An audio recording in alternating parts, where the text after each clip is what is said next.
Friends, இந்த தாத்தாவும் அந்த பொண்ணும் பார்த்தீங்கன்னா கல்யாணம் பண்ணிட்டு அந்த தாத்தா வீட்டுக்கு வராங்க. ஸோ அப்போ பார்த்தீங்கன்னா அந்த பொண்ணு வந்துட்டு இதுதான் உன் வீடா, இது ரொம்பவே கேவலமா இருக்கு அப்படின்னு சொல்றாங்க. அப்புறம் உன்னை போய் நான் கல்யாணம் பண்ணியிருக்கேன் பாரு, என்னைய செருப்பாலேயே அடிக்கணும், ஒழுங்கா எனக்கு டைவர்ஸ் கொடுத்துன்னு சொல்றாங்க. அப்புறம் அந்த தாத்தாவும் அந்த வீட்டுக்குள்ள வந்து பாரு ரொம்பவே நல்லா இருக்கும் அப்படின்னு சொல்றாரு. அப்புறம் அந்த பொண்ணோட அண்ணன் வந்துட்டு நான் அப்பயே சொன்னேன் இந்த பிச்சைக்கார பையனை கல்யாணம் பண்ணாதுன்ட்டு, நீ தான் கேட்கல அப்படின்னு சொல்றாரு. அப்புறம் அந்த பொண்ணு அதை கேட்டுட்டு ஆமாண்ணா நான் தெரியாம பண்ணிட்டேன், இவன் பிச்சைக்காரன் தான், எனக்கு எப்படியாவது டைவர்ஸ் வாங்கி கொடுத்துருங்க அப்படின்னு சொல்றாங்க.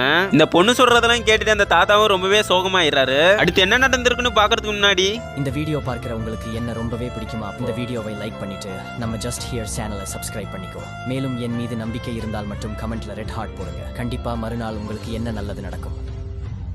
அப்புறம் அந்த தாத்தாவும் இதெல்லாம் கேட்டுட்டு ரொம்பவே பொறுமையா வீட்டுக்குள்ள வந்து பாரு அப்படின்னு சொல்றாரு. அப்புறம் எல்லாரும் அந்த வீட்டுக்குள்ள போய் பார்க்கும்போது அந்த வீடு உண்மையாலுமே